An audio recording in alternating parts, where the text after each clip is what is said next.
지난주에는 이스라엘 백성들이 요단강을 건너는 기적적인 사건을 말씀을 드렸습니다. 하나님께서 요단강을 그치게 하시고 그리고 이제 백성들로 그 강을 건너가게 하셨습니다. 이제 백성들이 강을 건넌 다음에 다시 강으로 들어가게 해주시고 돌 12개를 거기서 메고 나서 그리고 강 안쪽에 또 강 건너편에 기념비를 2개를 이렇게 세우게 하는 그런 말씀을 드렸습니다. 기념비를 세움을 통해서 하나님께서 이스라엘 백성들에게 행하시는 은혜를 기억하고 그리고 앞으로 점령해야 될 가나안 땅 역시 하나님이 요단강을 건너게 하시고 지켜주시고 인도하신 것처럼 앞으로도 하나님께서 그 은혜 가운데 지켜줄 것이다. 그런 믿음을 가지고 도전하게 하는 그런 기념비를 세우게 하셨습니다.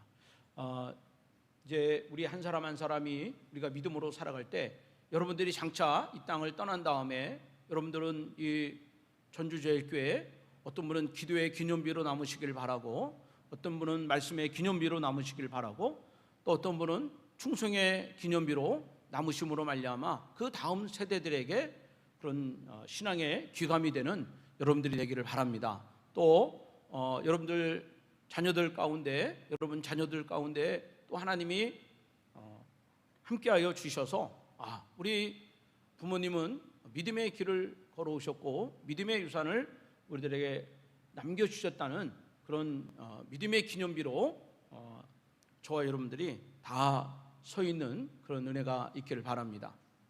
저희 집 막내가 이번 주에 휴가 와가지고 이제 아이들이 세 남매를 다 모여가지고 어저녁에 이제 예배를 같이 드렸습니다. 예배를 드리면서 이제 그런 얘기를 했죠. 어느 곳에 있든지 어디에 살든지 믿음으로 살아야 된다. 말씀 붙들고 살아야 된다. 그것이 우리 부모가 너희들에게 줄 수 있는 유산이다. 그런 말씀을 드렸는데요. 정말 그것이 진정한 그런 부모의 마음입니다.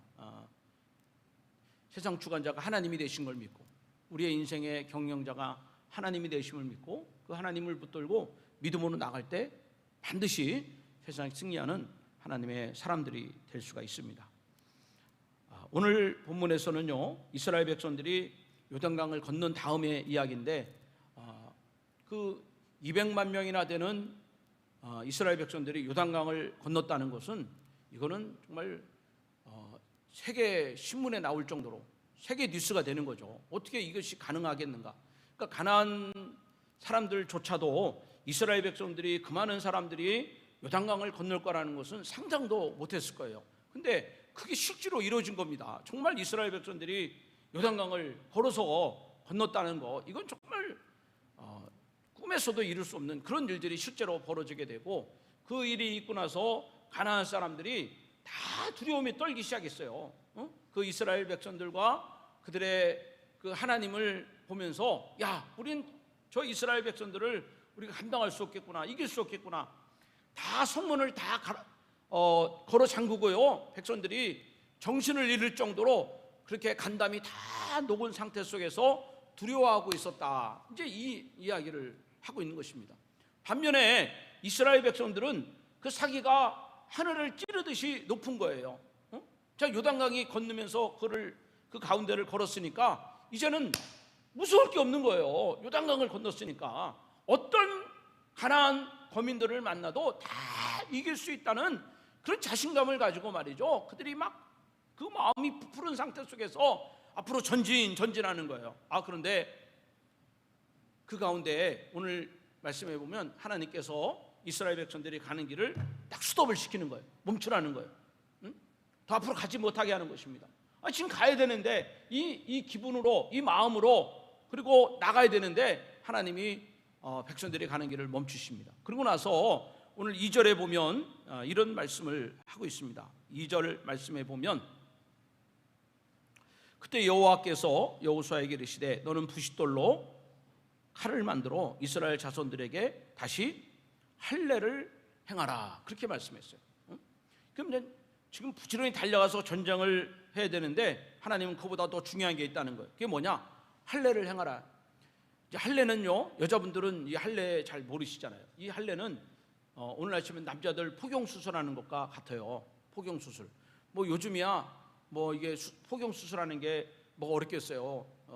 마취하고 잠깐 수술하면 이게 금방 이제 끝나게 되는 거잖아요. 근데 여러분 생각해 보세요. 그 당시에 말이죠, 마취도 없이 소독제도 없고 항생제도 없어요.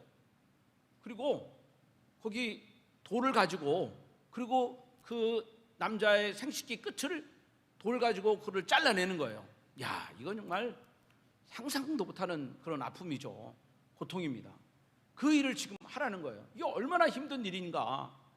이제 전쟁을 앞두고 적군들이 다 지켜보고 있는데 하나님께서 이렇게 할례를 행하라, 그렇게 명령하십니다. 여러분, 그 이스라엘 백성들의 할례는 하나님과 아브라함의 관계 속에서 시작이 됩니다. 하나님이 아브라함에게 아브라함과 모든 남자들은 할례를 명합니다. 이때 아브라함의 나이가 99세고 이삭을 줄 때, 아들을 주기 전에 너 아들을 줄 테니까, 또 민족을 줄 테니까 너는 나의 백성이 되라, 그렇게 하겠다는 거예요. 그럼 증거가 뭐냐? 그게 할례. 이 할례는 우리가 하나님의 백성이 되겠습니다. 이 할례는 내가 하나님의 뜻대로 살겠습니다. 이 할례는 내가 지금까지 살아온 옛생활을 다 이제 처분하고 새로운 삶을, 믿음의 길을 걸어가겠습니다. 그러면 좋다. 그러면 내가 내 앞길을 내가 인도한다, 내가 책임져 준다. 이렇게 하나님과 아브람과의 언약, 하나님과 이스라엘과의 언약이 되는 거예요.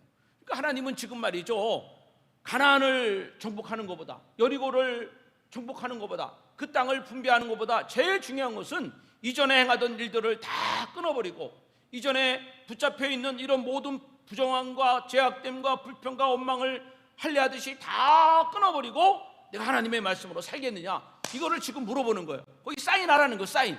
내가 이렇게 하나님의 거룩한 백성으로 하나님의 뜻대로 살겠다, 사인하라는 거예요. 그 사인을 하면 하나님이 길을 열어주시겠다는 거예요. 그래서 이제 9절에 보면 이것을 뭐라고 얘기하냐면 애굽의 수치를 굴러가게 한다. 애굽의 수치를 굴러가게 한다. 그래서 길갈이라는 뜻이 굴러간다, 이런 뜻을 갖고 있어요. 굴러간다, 애굽의 수치를 굴러가게 한다. 그러니까 이스라엘 백성들이 가나안 땅을 소유하기 위해서는 이전에 그들이 갖고 있는 애굽의 이런 악습관들, 제약된 습관들이 다 굴러가게 해야 되는 거예요. 그러니까 이제 그 이스라엘 백성들은 그들은 이제 그 몸은 애굽을 나왔지만 그들은 영적으로는 여전히 애굽의 종된 생활을 하고 있어요. 또 영적으로는 여전히 애굽의 우상을 섬기고 있는 거예요. 금송아지 섬기는 걸 보세요. 불평하는 걸 보세요. 그냥 조금만 어려움이 있으면, 좀 힘든 일이 있으면 금방 낙심하고 불평을 하는 거예요. 아니, 하나님을 바라보라는 거예요. 하나님을 의지하라는 거예요. 그리고 하나님의 약속이 반드시 이루어질 걸 믿으라는 거예요. 근데 그걸 못 믿고 자꾸 옛날로 돌아가는 겁니다. 옛날이 좋았다는 거예요. 애굽이 좋았다는 거예요. 그걸로 돌아가야 된다는 것을 계속해서 반복하는 거예요. 이제 그런 마음을, 그런 애굽의 마음과 그런 수치와 부끄러움과 제약을 가진 상태 속에서는 그렇게 갈 수 없다는 겁니다. 갈 수 없다는 거예요. 여러분, 이제 차 이제 갈아타는 데 있잖아요. 뭐 지하철을 갈아타고 또 환승을 하고 또 버스에서 택시로 갈아타고, 그 하나님께서는 이스라엘 백성들에게 그런 그 애굽의 차, 그런 계속해서 제약으로만, 우상으로만 향하던 그 애굽으로 향하던 그 차, 멸망으로 가는 그 차에서 내려서 이제 하나님의 미래로, 하나님의 소망으로, 하나님의 약속으로, 또 하나님의 꿈으로, 또 하나님의 나라로 향하는 그 차로 갈아타라는 것입니다. 그 제약된 차 안에서는 하나님이 일하기 어렵다는 거예요. 그 안에서는 하나님의 소망이 있을 수 없다는 것입니다. 오늘 우리 강복 76주년을 마쳤습니다. 여러분, 우리가 강복이 없다면, 해방의 기쁨이 없다면 지금도 여전히 우리가 그 일본의 무력에 우리가 잡혀있는 상태에서 우리의 말이 없고 우리의 글이 없고 우리의 이름이 다 없어진 상태 속에서 그렇게 이방 나라의 종이 되어 살아올 수밖에 없는 거 아니겠어요? 그러니까 해방이라는 것은 모든 눌림에서 자유함을 얻는 거예요. 우리가 예수를 믿는다는 것, 저와 여러분들이 예수를 믿는다는 것은 여러분, 과거가 다 청산이 되는 것입니다. 제약된 과거가 청산이 되는 것입니다. 제약된 과거와 오늘 현재가 끊어지는 거예요. 끊어지고 새로운 삶을 살아가는 것을 말하는 것입니다. 여러분, 예수 안에서 이런 감격과 기쁨이 저와 여러분 가운데 있어지기를 바랍니다. 그래서 로마서 8장 1절과 2절에 보면 이런 말씀이 있어요. 그러므로 이제 그리스도 예수 안에 있는 결코 정죄함이 없나니 그리스도 예수 안에 있는 생명의 성령의 법이 죄와 사망의 법에서 나를 해방하였다. 여러분, 그전에는 마귀의 지배의 법을 받은 거예요. 죄를 질 수밖에 없고 죄값으로 영원한 지옥불에 갈 수밖에 없는 게 이게 우리의 법이라는 겁니다. 이게 우리의 인생이라는 거예요. 그러나 예수를 믿으면 이 모든 법에서 다 자유를 하고 생명의 법으로, 기쁨의 법으로, 행복의 법으로, 여러분 미래의 법으로 나가는 그런 은혜가 있게 될 줄로 믿습니다. 오늘 예배하는 여러분들에게 정말 주님이 주시는 그런 영적인 시원함이, 기쁨이 있어지기를 바랍니다. 그 시골에서 연세 드신 부모님을 이렇게 모시고 또 이제 동생들 공부를 시키던 그런 누나가 있었습니다. 이 누나 열심히 농사일을 하면서 그렇게 살림을 하고 있었는데, 이게 농사 짓는 거 가지고는 동생들 공부시키는 거 부모님이 약급하는 게 턱없이 부족한 거예요. 그래가지고 이제 동생들에게 부모님을 맡기고 서울로 올라가가지고 그래서 이제 공장에서 일을 하는 것입니다. 열심히 공장 일해가지고 자기는 가장 기본적인 것만, 용돈만 빼고 나머지는 매달마다 꼬박꼬박 부모님에게 그렇게 월급을 보내드리고 했어요. 그런데 부모님 더 연세가 더 드시고 또 살림도 더 많아지고 또 동생들 학비도 더 높아지고 많아지고, 이게 도저히 자기 월급 가지고는 시골집 살림이 안 되는 거예요. 그래가지고 할 수 없이 이제 낮에는 공장에서 일하고 밤에는 술집 가서 아르바이트를 하는 거예요. 알바를 하는 겁니다. 자기가 이러면 안 되는데 하는 생각이 들면서도 그냥 시골집 생각하면서 그냥 술집 가서 이렇게 알바하면서 그 돈 가지고 또 부모님 약값도 하고 동생들 공부도 시키고 그러는 거예요. 그래 매일같이 이렇게 저녁마다 남자들과 살을 섞으면서 부끄러운 시간들을, 수치스러운 시간들을 보내는 거예요. 그러다가 그 옆집에 살고 있는 교회 잘 다니는 시사님이 이 아가씨를 보면서, 이 아가씨가 너무 성품이 착하고 그리고 이렇게 남을 참 배려하고 그런 마음이 좋아서 이렇게 전도를 했어요. 한번 예수님을 한번 믿어보라고 전도를 했더니 그 아가씨가 그 지사님을 따라서 이제 교회를 나가기 시작했습니다. 그리고 이제 예배를 드리고 말씀을 들으면서 하나님을 알아가는데, 이게 하나님을 믿으면 믿을수록 자기가 술집 가는 게 너무 부담이 되고 부끄러운 거예요. 그러니까 교회를 다니면서도 그 술집 다니는 걸 못 끊는 거예요.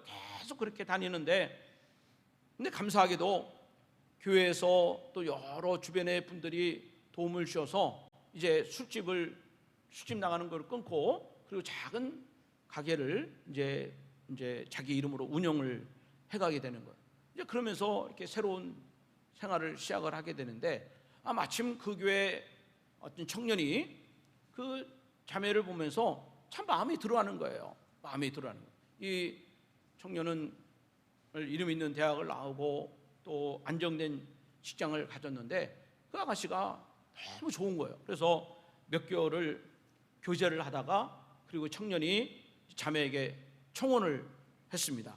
청혼을 하고 그리고 결혼을 같이 하기를 요청을 하는 거예요. 근데 이 청혼을 받고 나서 이 자매가 펄쩍펄쩍 뛰는 거예요. 절대로 안 된다는 거예요. 내가 어떤 과거가 있는지를 당신 너무 잘 알지 않느냐. 나는 더러운 여자다. 난 누구와도 결혼할 수 있는 몸이 아니다. 그러면서 왕당히 그 청혼을 거부를 하는 거예요. 그 청년이 말이죠, 속이 상하니까 그러지 말고 우리 함께 하나님께 기도해보자. 그래서 서로 약속을 하고 100일 동안 새벽 기도를 같이 하기 시작했습니다. 근데 놀라운 일이 벌어진 거예요.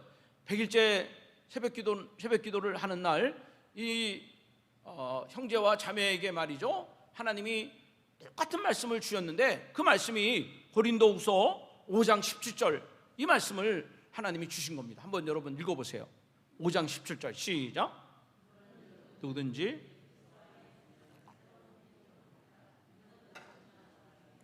보라 새 것이 되었도다. 아멘. 하나님께서 이 자매에게 하나님 말씀하신 것은 내가 내 과거를 기억하지 않는다는 거예요. 내가 과거의 수치스러움을 정죄하지 않는다는 거예요. 그리고 지금 이 앞에 있는 너는 과거의 내가 아니라 새 것이라는 거예요. 새 사람이라는 거예요. 그러므로 그 남자를 받아들이라는 것입니다. 결혼하라는 거예요. 둘이 그 예배당에 앉아서 그날 새벽에 둘이 끌어안고 얼마나 엉엉 울고 그 하나님의 은혜에 감사하고 그리고 새 사람 된 마음으로 드디어 결혼을 하게 되는 것입니다. 그리고 그 부부는 결혼 후에 미국으로 이제 이민을 가고 그다음에 이제 여자는 더 공부를 하되 이제 상담학 공부를 해서 자기처럼 과거에 매인 자들, 상처 있는 자들, 아픔 있는 자들을 치료해주고 세워주는 그런 일을 하게 된 것입니다. 사랑하는 여러분, 우리가 예수를 믿는다는 것은 주님이 저와 여러분들을 날마다 이렇게 새로운 영적인 그런 리모델링을 하나님이 해주시는 거예요. 가끔 텔레비에 보면 그런 게 있어요. 정말 쓸모없는 집이고 냄새나고 곰팡이 끼고 또 발도 딛지 못할 그런 집인데 완전히 리모델링 돼서 말이죠, 정말 사랑받고 들어가 살고 싶고 정말 행복한 그런 집들이 얼마나 많이 있는지 몰라요. 여러분, 예수를 믿으면 이런 영적인 리모델링을 하나님이 우리에게 주신다는 거예요. 우리의 마음을 새로워지게 하시고 말이죠, 우리의 마음을 넓게 해주시고 우리의 심령을 깨끗하게 하시고 소망의 삶을 살게 해주시는 거예요. 하나님은 이스라엘 백성들에게 가나안을 줄 테니까, 하나님이 새 땅을 줄 테니까 너희가 새 사람이 되라는 거예요. 과거의 모든 상처와 수치를 끊어버리라는 이런 말씀을 하나님이 전해주고 있는 것입니다. 2003년 그 4월에 미국 유타주에 위치한 어느 국립공원을 혼자 등반하던 청년이 있었습니다. 근데 이 청년이 계곡을 지나는 가운데 갑자기 커다란 이 바위가 몸을 덮친 거예요. 그리고 이 청년의 오른쪽 손목이 그 바위에 끼이게 됐습니다. 처음에는 대수롭게 생각하지 않았는데 아무리 몸부림을 쳐도 이 손목이 안 빠지는 거예요. 안 빠지는 거예요. 그 청년이 이거 내 힘으로는 도저히 이 손목을 뺄 수가 없구나, 포기를 한 겁니다. 그리고 이 청년이 여행을 나갈 때 어느 누구에게도 자기의 행선지를 밝히지 않았어요. 그러니까 자기를 도와주러 올 사람이 아무도 없다는 것을 이 청년이 알게 된 것입니다. 그렇게 해서 하루 이틀 시간이 지나서 6일째가 되는데 말이죠, 갈증이 오죠. 온몸이 춥죠. 그리고 그 손목이 점점 이 부패돼 썩어져 나가는 거예요. 근데 깨닫는 것은 이렇게 되다가 내가 정신을 잃고 죽겠구나, 그런 생각이 들더라는 거예요. 그래서 청년이 결단을 했습니다. 자기 손목이 낀 상태 속에서 자기의 몸을 번쩍 들었다가 몸을 딱 내렸어요. 그러면서 이 자기 팔목을 뼈를 부러뜨린 거예요. 얼마나 고통스럽겠습니까? 그리고 거기 자기 주머니에 칼을 꺼내서 거기 근육을 하나씩 끊어가는 겁니다. 근육을. 여러분, 정말 얼마나 아프고 끔찍하겠습니까? 그래도 이 청년이 살기 위해서는 그 손목을 절단을 해야 되는 거예요. 그 손목 절단하지 않으면 그 손목으로 인하여 청년은 죽고 미래가 죽는 것입니다. 미래가 없어지는 겁니다. 그 청년의 이런 이야기가 나중에 영화로도 이렇게 상영이 된 적이 있습니다. 여러분, 우리가 예수를 믿고 신앙생활할 때 저와 여러분들이 또 우리 가정이, 우리의 미래가 열려지기 위해서는 각오를 끊어야 된다는 겁니다. 각오를 끊어야 되는 거예요. 결단해 나가야 되는 거예요. 현장에서 가늠하다가 사람들에게 끌려서 돌에 맞는 여인이 있었습니다. 예수님이 말씀해서 너희 중에 죄 없는 자가 여자를 돌로 쳐라. 사람들이 다 돌을 놓고 떠나가는 거예요. 근데 여러분, 여인이 이것으로 안심을 하지 못합니다. 왜? 정말 용서를 받아야 될 사람은 사람들이 아니라 예수님을 통해서 용서를 받아야 되거든요. 하나님을 통해서 용서를 받아야 되는 거예요. 그래서 예수님께서 돌 던질 자격이 있는 거예요. 예수님이 여인을 정죄할 자격이 있는데 예수님이 여인에게 뭐라고 말씀했습니까? 나도 너를 정죄하지 않노라, 그렇게 고백을 한 거예요. 여기서 여인이 완전한 회복을 느끼고 기쁨을 누리고 자유함을 누리고, 그리고 여인이 예수를 따라가는 제자로 변화가 된 것입니다.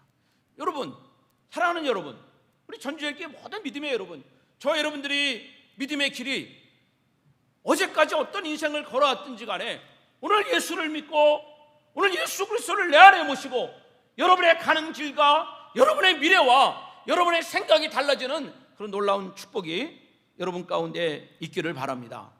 그런 은혜가 있기를 바랍니다. 유람선을 이렇게 타다 보면 유람선 옆에 항상 따라다니는 갈매기가 있잖아요. 갈매기가 왜 따라다닙니까? 과자 먹으려고. 손이 가요. 새우깡에 손이 가요. 새우깡 받아 먹으려고 갈매기가 안 떠나는 거예요. 계속해서 거기 따라다니는 거예요.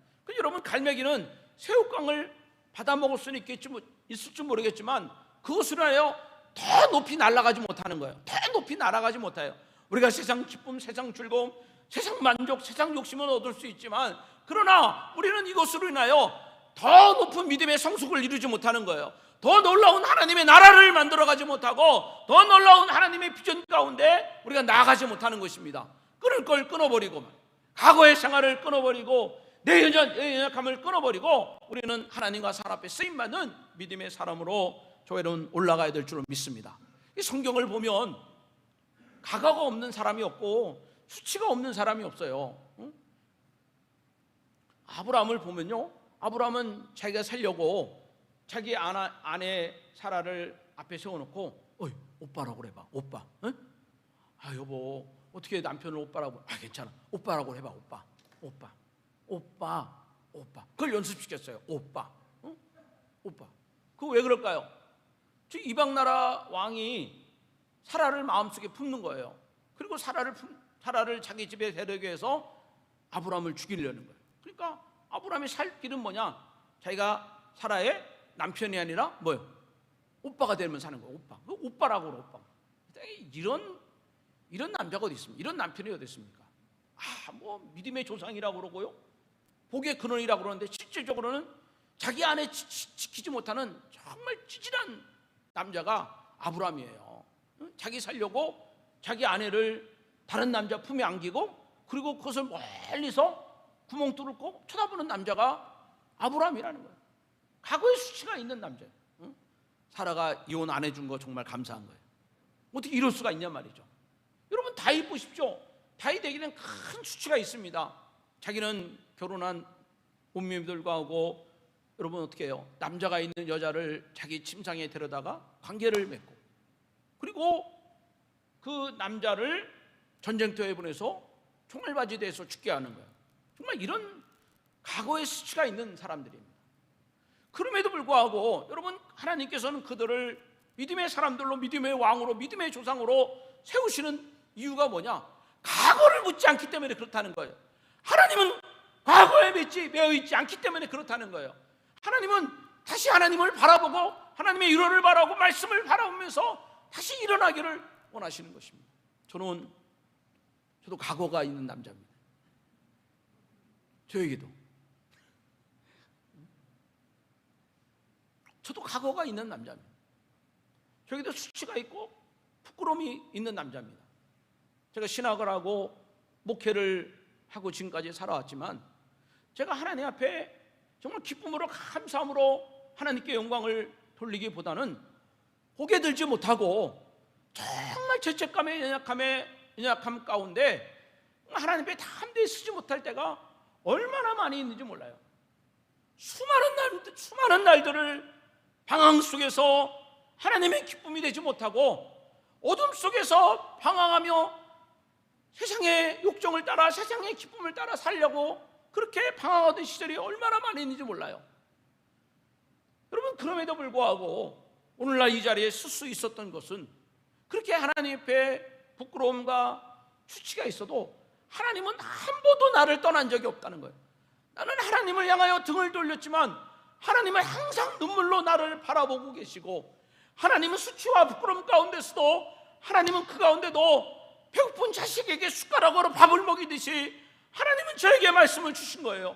내가 너를 사랑한다고, 내가 너를 포기하지 않는다고, 내가 너를 기다린다고 계속해서 하나님은 말씀을 주시고, 나는 그 말씀을 받아 먹으면 말미암아 영적인 부여함은 누리지 못하지만 그 영적인 말씀을 받음으로 말미암아 그리고 또 일어나게 하시고, 또 일어나게 하시고, 또 일어나게 해주시고, 그렇게 새롭게 하심으로 지금도 부족하지만 하나님이 이 자리에 올 수 있도록 만들어 주신 것이죠. 수치 없는 사람이 어디 있습니까? 하나님께 부끄러움이 없는 사람이 어디 있습니까? 그러나 주님은 계속 그 길을 걸어가지 말고 이제는 끊으라는 것입니다. 할례 하듯이 고통스럽지만 이제는 각오를 끊고 이제 하나님의 비전을 타고 하나님의 소망의 배에 타고 하나님의 열차에 타고 하나님과 함께 미래의 길을 함께 걸어가기를 원한다는 것입니다. 어느 동네에도 정말 수치스러운 여자가 있었어요. 남편을 5명이나 바꾼 거예요. 남편을. 그리고 지금 있는 남편도 곧 헤어질 것 같은 그런 여자예요. 이 여자의 이런 일들이 동네에 소문이 다 났어요. 동네 아줌마들이 빨래터에 모이기만 하면 그 여자 갖고 막 씹어요. 참 그런 못된 여자가 있냐고, 그런 쌍스러운 여자가 어디 있냐고, 동네에서 쫓아내야 된다고. 동네 사람들 모이면, 아줌마들 모이면 그 여자를 비난하고 손가락질하는 거예요. 그 여자도 그 너무 싫어가지고 물을 떠러 가야 되는데 서늘한 시간을 다 피하고 하필이면 정오의 시간, 햇빛이 가장 뜨거운 시간에 가서 물을 길러 가는 거예요. 왜? 사람들이 입방아 듣는 거 싫어서. 그날도 물동이를 머리에 미고 우물가를 찾았는데 거기서 기가 막힌 만남을 갖게 된 거예요. 그 만남이 누구냐면 예수님을 만난 겁니다. 그렇게 예언자들이 기도하고 예언자들이 기다렸던 그 예수님을 만난 거예요. 그 예수님이 이 여자에게 내가 그다, 내가 메시아다 하는 것을 그 여인에게 알려주는 것입니다. 이 여인이 메시아를 만났어요. 그리고 나서 그 예수님이 들려주신 말씀을 들을 때 여러분, 그 가물어 메마른 땅에 단비가 내리듯이 말이죠. 저 동서의 그 장막이 완전히 무너지는 것처럼, 장차 우리나라의 여러분 38선이 무너지고 저 남북이 하나 되는 것처럼 이 여인의 마음속에 말이죠, 꽉 막혔고 세상 정욕과 세상 자랑으로 가득 찼던 이 여인의 마음이 다 떠내려가고 생수의 강이 흘러가기 시작한 겁니다. 기쁨의 강이 흘러가고 감사의 강이 흘러가는 이런 놀라운 일이 여인에게 벌어지게 된 거예요. 그리고 여인은 물동이를 버려두고 마을로 가서 그 예수님을 만난 것을 이야기하는데, 여러분 나의 행한 것을 알고 있지 않습니까? 그렇게 부끄럽고 수치감에 쌓여서 한마디 자기 이야기를 하지 않던 여인이, 여러분 나의 각오를 알고 있지 않아요? 여러분 내가 어떻게 인생을 살아왔는지 여러분 알지 않아요? 내가 얼마나 부끄러운 여인인지 여러분 내가 알고 있지 않습니까? 그런데 이제 나는 변화가 되었습니다. 이제 나는 새 사람이 되었습니다. 사람들이 저 여자 미쳤나, 왜 그러는 거야? 저 여자 저렇게 변했지? 여러분, 내가 예수를 만났습니다. 내가 하나님의 아들을 만났습니다. 내가 구원자 되신 예수님을 만났습니다. 그 예수님으로 인하여 나는 전제 기쁨이 있고 감사가 있습니다. 그 예수를 만나보십시오. 그 예수를 증거하며 예수를 전하는 전도자가 된 거예요. 여러분, 사도 바울의 과거의 이력을 보면 정말 예수 믿지 못할 사람이고 전도하지 못할 사람이에요. 그러나 그가 다메섹에서 예수를 믿는 다음에 그는 아까 말씀드린 것처럼 이전 것은 다 지나간 그런 전혀 과거의 부끄러움이 없이 각오로 눌리지 않고 하나님이 주는 새로운 비전의 배를 타고 담대하게 사람들을 변화시켜가는 그런 은혜의 통로가 된 것입니다. 여러분, 사람이 죄를 짓게 되면 수치심을 갖게 되잖아요.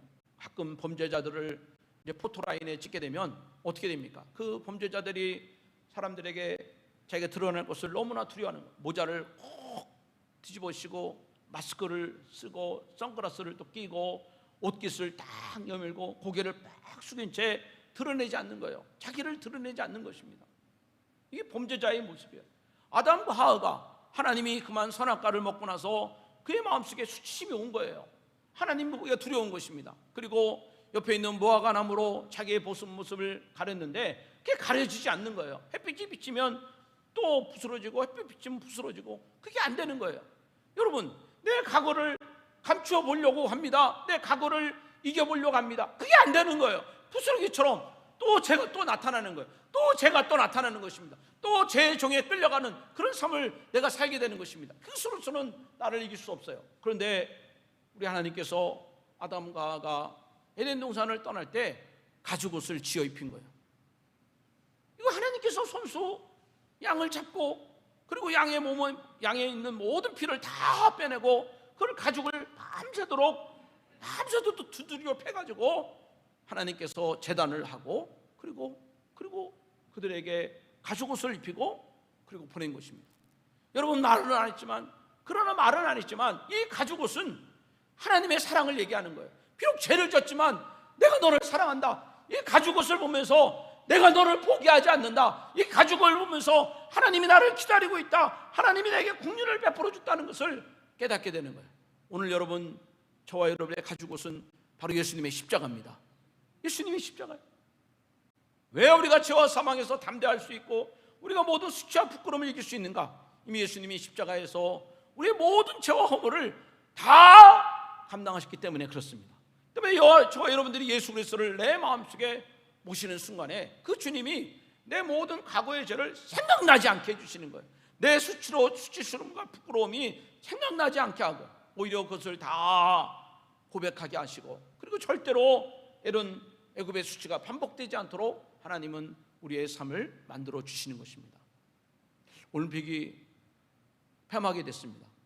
올림픽 가운데 보면 높이뛰기 운동이 있잖아요. 게임이 있습니다. 근데 여러분, 신앙생활은 갑자기 땅바닥에 있다가 높이 뛰는 거, 이게 여러분 예수 믿는 게 아닙니다. 예수 믿는 신앙은 높이 뛰는 게 아니에요. 그것은 바로 마라톤입니다. 마라톤.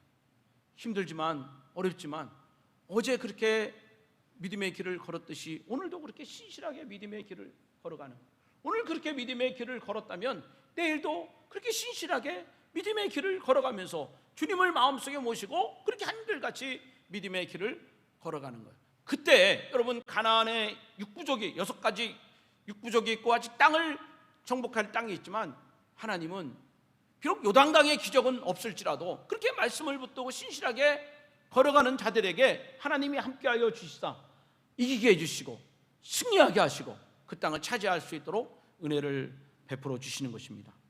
인생에 수치가 없는 자가 없습니다. 그러나 오늘 우리가 예수를 믿을 때 그 예수로 인하여 내 모든 수치는 반드시 떠나가게 되어 있습니다. 그때 우리는 하나님이 주시는 행복과 복된 미래를 우리가 누리며 살아갈 수가 있는 것입니다. 오늘 예배하는 여러분들에게 길갈의 은혜가 있기를 바랍니다. 애굽의 수치가 다 떠나가는 그런 축복이 있기를 바랍니다. 우리 한번 찬양 드리겠습니다. 우리 주만 바라볼지라 찬양.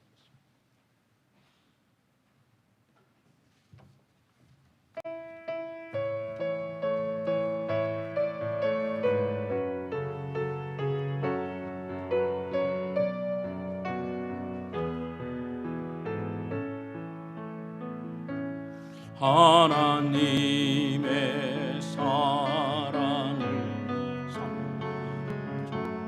하나님 변환을 바라보는 자, 너의 모든 것 창조하신 우리 주님이 너를 얼마나 사랑하시니 하나님께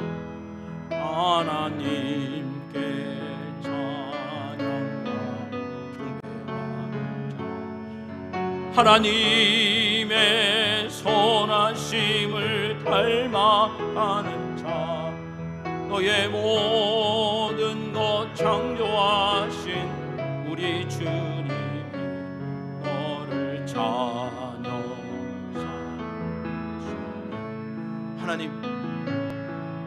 하나님 사랑의 눈으로 너를 어느 때나 바라보시고,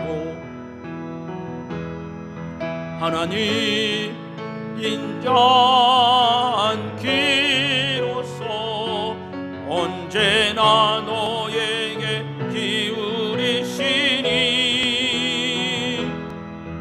어두움에 밝은 빛을 비춰주시고 너의 작은 신음에도 응답하시니 너는 어느 곳에 있든지 주를 향하고 주만 바라볼지라. 하나님 사랑의 눈으로, 하나님 사랑의 눈으로 너를 어느 때나 바라보시고, 하나님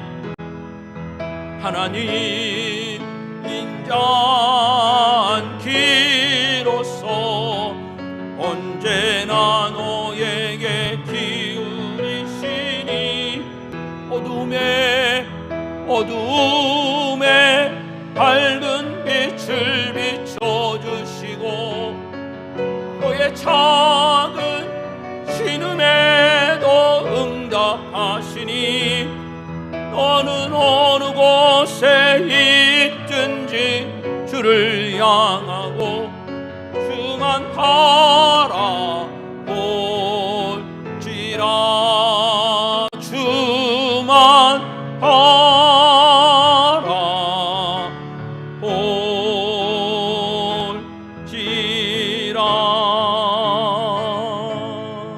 아멘. 다 자리에서 일어나셔서 우리 축도하고 예배를 마치겠습니다. 살아계신 아버지, 오늘 예배하는 모든 성도님들에게 하나님 모든 수치가 굴러가게 하소서, 떠나가게 하소서, 끊어지게 하소서. 그리고 하나님 이스라엘 백성들에게 가나안 땅을 주시니 미래를 주시듯이 오늘 우리의 삶 가운데 행복을 주시고 소망을 주시고 미래가 알려주신 놀라운 축복으로 나아가는 우리 모두가 되게 하옵소서. 이제는 우리 주 예수 그리스도의 은혜와 하나님 아버지의 무한하신 사랑하심과 성령의 감화감동 충만하심이 변화되게 새로워지고 하나님과 하나님의 나라를 이 땅에 이루어가기를 원하는 모든 믿음의 성도님들 머리 위에와 저들의 가문과 이 대한민국 땅에 영원토록 함께하여 주시기를 간절히 축원하옵나이다. 아멘.